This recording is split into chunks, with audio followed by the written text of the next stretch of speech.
আসসালামু আলাইকুম। শুক্রবার 16 আগস্ট 2024, পহেলা ভাদ্র 1431। আপনারা দেখছেন দৈনিক পত্রিকার দুপুরের আপডেট খবর। প্রথমে রয়েছে জয় দিন। প্রথম শিরোনাম রয়েছেন শেখ হাসিনার ঘনিষ্ঠ সাবেক সেনা কর্মকর্তা জিয়াউল গ্রেপ্তার, আন্তর্জাতিক অপরাধ ট্রাইব্যুনালে শেখ হাসিনার বিচার করা সম্ভব। ঢাকা বিশ্ববিদ্যালয় ছাত্রলীগের রুম থেকে রিভলভার, বিকৃত যৌনাচারের সামগ্রী ও কন্ডোম উদ্ধার। বন্য হাতির রহস্যময় মৃত্যু। ঢাকা বিশ্ববিদ্যালয়ে 15 আগস্ট একাধিক ডিজে পার্টি। ধামরাই পুলিশ সদস্যের লাশ উদ্ধার, স্ত্রীকে সন্দেহ। নারী টি-20 বিশ্বকাপ আয়োজনে প্রস্তাব প্রত্যাখ্যান। ফারজানা মিথিলের চুক্তিভিত্তিক নিয়োগ বাতিল। বেনজিরকে সহায়তা করা সেই নারী পুলিশ কর্মকর্তার বদলি। স্ট্যান্ড ইউথ দ্য ইনজুর্ড কর্মসূচি আজ। কলকাতার মধ্যরাতে রাজপথে তারকারা। শেখ হাসিনাকে আশ্রয় দেওয়া নিয়ে ওআইসির ক্ষোভ সমালোচনা। এরপরে আছে বাংলাদেশ প্রতিদিনে একই খবর করেছেন সাবেক সেনা কর্মকর্তা জিয়াউল হাসান গ্রেফতার। ওয়াসার তাকসিম যুগের অবসান। মুক্তিযোদ্ধা কোটায় নিয়োগ পাওয়ার তথ্য জানতে চেয়েছেন মন্ত্রণালয়। চিকিৎসার জন্য খালেদা জিয়াকে অতি শীঘ্রই বিদেশে নেওয়া হবে বলছেন মির্জা ফখরুল। বিসিবির সভাপতির দায়িত্ব ছাড়তে রাজি নাজমুল হাসান পাপন। আফ্রিকার পর সুইডেনে ছড়িয়ে পড়েছে মানকি পক্স। কিছু অপ্রীতিকর ঘটনা ঘটেছে যা গণঅভ্যুত্থানের স্পিরিটের সাথে যায় না, শারজিজ আলম। 8 বছরের প্রথম মুক্ত বাতাসে এসে ভেবেছিলাম আমাকে হত্যা করতে নেওয়া হচ্ছে। দৈনিক ইত্তেফাক। প্রথম শিরোনাম সবজির বাজারে কিছুটা স্বস্তি, কমেনি চাল ডাল সহ নিত্যপণ্যের দাম। সেই ধর্ষকের ফাঁসির দাবিতে রাস্তায় নেমেছে মমতা, দিলেন আলটিমেটাম। বগুড়ার শিক্ষক হত্যা, শেখ হাসিনা কাদের সহ 101 জনের বিরুদ্ধে মামলা। এখনো ডিএমপির 10% কর্মকর্তা অনুপস্থিত, বেশিরভাগই আওয়ামীপন্থী। অন্তর্বর্তীকালীন সরকারকে সমর্থন দেবে জাতিসংঘ মুখপাত্র। সরকার সিদ্ধান্ত নিলে শেখ হাসিনাকে ফেরত দিতে ভারতকে বলা হবে, রয়টার্সকে পররাষ্ট্র উপদেষ্টা। বাবার চালের কারবারি হলেও মুক্তিযোদ্ধা কোঠায় চাকরি নেন ডিবি হারুন। ধানমন্ডি 32-এ অপ্রীতিকর ঘটনা তদন্ত হচ্ছে, শারজিজ আলম।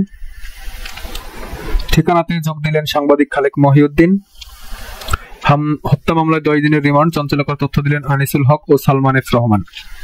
এই ছিল দৈনিক ইত্তেফাকের সর্বশেষ খবর। এরপরে আছে কালের কণ্ঠ। বগুড়ায় শেখ হাসিনার কাদের সহ 101 জনের বিরুদ্ধে হত্যা মামলা। পতন বিশ্বাস হচ্ছে না সালমান এফ রহমানের। থাইল্যান্ডের প্রধানমন্ত্রী হলেন থাকসিনের মেয়ে পিতাং তান। ডোবা থেকে উদ্ধার হলো পুলিশ সদস্যের বস্তাবন্দি মরদেহ। পাকিস্তানেও এমপক্স ভাইরাস শনাক্ত, স্বাস্থ্য কর্তৃপক্ষ।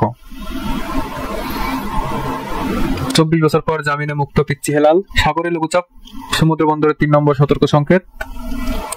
এই ছিল কালের কণ্ঠের সর্বশেষ খবর।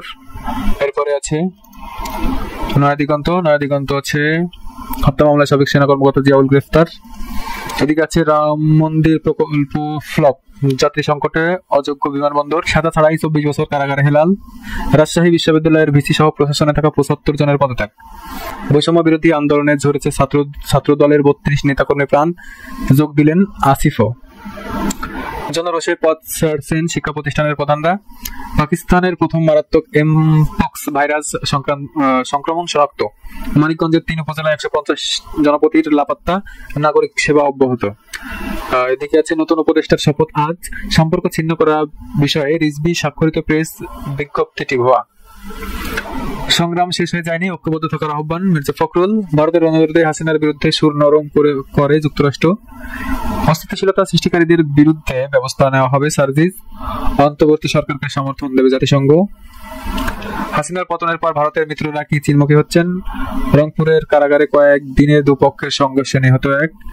রাশিয়ায় সাময়িক অফিস দখল করল ইউক্রেন। গায়ানার দুর্বিসহ একটা দিন ব্যাটারদের হারিয়েছে 17 উইকেট। এই ছিল নয়াদিগন্ত সর্বশেষ। এরপরে আছে যুগান্তরের একই শিরোনাম, সাবেক সেনা কর্মকর্তা জিয়াউল গ্রেফতার। শেখ হাসিনাকে ফেরত দিতে বলা হবে ভারতকে, পররাষ্ট্র উপদেষ্টা। সরকার পতনের বিষয়টি বিশ্বাস হচ্ছে না সালমান এফ রহমানের। বিমানবন্দরের কাছে আত্মগোপনে ছিলেন সাবেক সেনা কর্মকর্তা জিয়াউল।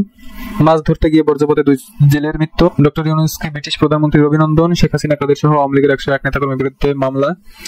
প্রচারণার বিষয়ে সমালোচনা করায় নিকি হ্যালিকে যা বললেন ট্রাম্প। ট্রাফিকের দায়িত্ব থেকে ছাত্রদের সরে যাওয়ার আহ্বান সাদিদের। কাঁচামরিচের কেজি 400 টাকা। মোদি 173 বক্তৃতার মধ্যে 110টি মুসলিম বিদ্বেষী। সর্বশেষ এদিকে আছে ব্যাটিং এ অর্ডারের 3 নম্বর জায়গায় হারাচ্ছেন বাবর। শেখ হাসিনাকে ফেরত দিতে বলা হবে ভারতকে, পররাষ্ট্র উপদেষ্টা। সরকার পতনের বিষয়টি বিশ্বাস হচ্ছে না এফ রহমানের। রংপুর কারাগারে বন্দীদের 2 গ্রুপের সংঘর্ষের গুলি। নারী বিশ্বকাপ বিসিবি সময় চায় আগ্রহী আমিরাত। দুষ্কৃতিকারী রোধে এলাকায় এলাকায় শান্তি ব্রিগেড তৈরি করুন মির্জা ফখরুল। আজ শুরু ইপিএল, জমবে বিগ 5 এর লড়াই। বগুড়ায় সাবেক এমপি সহ আওয়ামী লীগের 82 নেতাকর্মীর বিরুদ্ধে মামলা। 8 মাসের নিয়োগ পাননি 34 বিসিএস সুপারিশ প্রাপ্তরা। খিলক্ষেত থেকে সাবেক সেনা কর্মকর্তা জিয়াউল হোসেন গ্রেফতার। আওয়ামী লীগের নেতার নামে বিভিন্ন স্থানে মামলার হিড়িক। এই ছিল সমকালের সর্বশেষ তথ্য। এরপরে আছেন মানব জমিন। মানব জমিনের north east news exclusive. Bangladesh সহিংসতায় 1000-এর বেশি মানুষ মারা গেছেন, সাখাওয়াত হোসেন। এদিকে যদি দেখি, অশোভন আচরণ করা সেনা সদস্যদের বিরুদ্ধে ব্যবস্থা নেওয়া হবে। আইএসপিআর শনিবার চালু হচ্ছে না মেট্রো রেল, দুঃখ প্রকাশ ডিএমটিসিএল এর। সংকটে অন্যতম স্থপতি এস আলম পরিবারের ব্যাংক হিসাব তলব। আওয়ামী লীগকে হুঁশিয়ারি, ডিবি হারুনের 100 কোটি টাকার প্রেসিডেন্ট রিসোর্ট। ভারতের প্রধান বিচারপতি বলেন, বাংলাদেশ সংকট দেখিয়ে দিয়েছে স্বাধীনতার মূল্য কতটা। ঝামেলা করলে আওয়ামী লীগের পরিণতি শুভ হবে না। গণমাধ্যমকে কাজে বাধা ও ফোন চেক করা নিন্দা বৈষম্য ছাত্র আন্দোলনের। দ্য ওয়াশিং পোস্ট নেই বন্ধ, হাসিনার উপর চাপ দেওয়া বন্ধ করতে আমেরিকার কাছে আগেই তদবির করেছিল ভারত। মামলায় সাবেক সেনা কর্মকর্তা জিয়াউল হোসেন গ্রেফতার। সেপ্টেম্বর শ্রীলঙ্কার প্রেসিডেন্ট নির্বাচন, লড়ছে 39 জন, নেই একজন নারী প্রার্থী।